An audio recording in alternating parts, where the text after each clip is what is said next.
নমস্কার, আমরা আসাম শ্রীভূমি জেলার লামা বাহাদুরপুর এমই স্কুলের ছাত্রী। আজ আমরা বিকশিত ভারত বিন্যাতনে একটি থিম নিয়ে এসেছি, আত্মনির্ভর ভারত।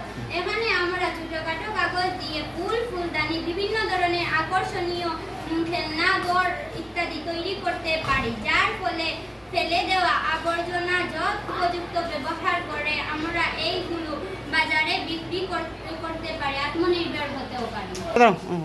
মানুষ যখন জল খেয়ে প্লাস্টিক বোতলগুলো বাইরে ফেলে দেয়, তখন প্লাস্টিক বোতলগুলো নালায় জমা হয়, নালায় জমা হয়, বন্যার সৃষ্টি হয়। এই বোতলগুলো দিয়ে আমরা নানা ধরনের ফুলের টব ফুল তৈরি করতে পারি এবং বাজারে